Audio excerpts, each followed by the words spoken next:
आपको लगता है बिल पे करने के वक्त आप सिर्फ जीएसटी दे रहे हो? गलत।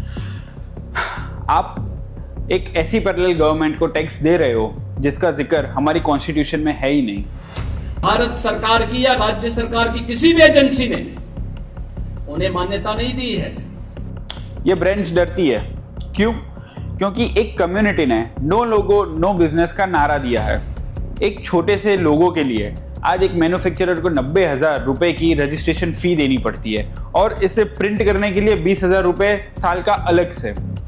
और ये पैसा आपका ना तो किसी स्कूल या अस्पताल में जा रहा है, बल्कि ये सारा का सारा पैसा आतंकवाद के लिए, लव जिहाद के लिए और धर्मांतरण में दुरुपयोग होता है। मैं एक फैक्ट्री ओनर हूँ।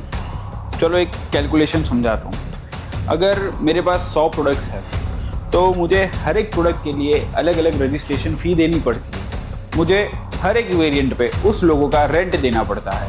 ये ऑर्गेनाइजेशन मेरे ही बिजनेस में एक स्लीपिंग पार्टनर बन जाता है और मेरी ही मेहनत पे ये अपना पैसा वसूलती है। और जो ब्रांड्स इंडिया में लोगो नहीं लगाते, जैसे ब्रिटानिया, नेस्ले और अमूल, वो भी इनसे बचे नहीं हैं। वो इसलिए नहीं लगाते ताकि आप उनसे सवाल ना पूछ पाओ। लेकिन जहां ये चीज़ें बनती है वो एक्चुअली हलाल सर्टिफाइड फैक्ट्रीज रहती है ताकि वो चीज़ वो एक्सपोर्ट कर सके। इस मार्केटिंग हाईजैकिंग की वजह से 80% मेजॉरिटी कम्युनिटी के ऊपर रिलीजियस टैक्स थोपा गया है। और सबसे बड़ा सवाल, ये 2500 करोड़ का सालाना कलेक्शन जाता कहाँ है? और ये मेरा सवाल नहीं है, ये यूपी पुलिस की एसटीएफ इन्वेस्टिगेशन का सवाल है।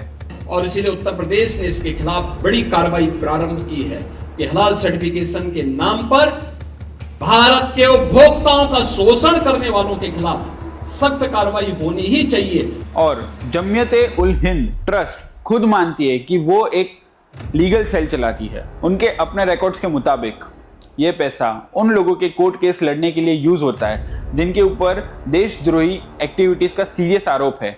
अब समझिए, आपने तो बिस्किट लिया, उन्होंने हलाल फी ली, पर वही पैसा उनके लॉयर की फीस बन के जा रहा है जो हमारे ही इकोनॉमी और हमारे ही देश के खिलाफ खड़े हैं। ऐसा समझिए कि आपका पैसा आपके ही खिलाफ वॉर चेस्ट बन के वापस आ रहा है।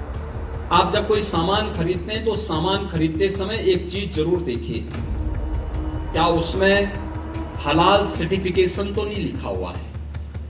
और अगर है तो समझ लीजिए वो पैसा आपके खिलाफ ही यूज हो रहा है। सरकार चुप है क्योंकि उन्हें एक्सपोर्ट रेवेन्यू से मतलब है। लेकिन आप चुप मत रहिए, जागो, जुड़ो और जीतो। मैं हूं ऋषित राज पोपट, ऐसे ही वीडियोस लाता रहूंगा। जय श्री राम, भारत माता की जय।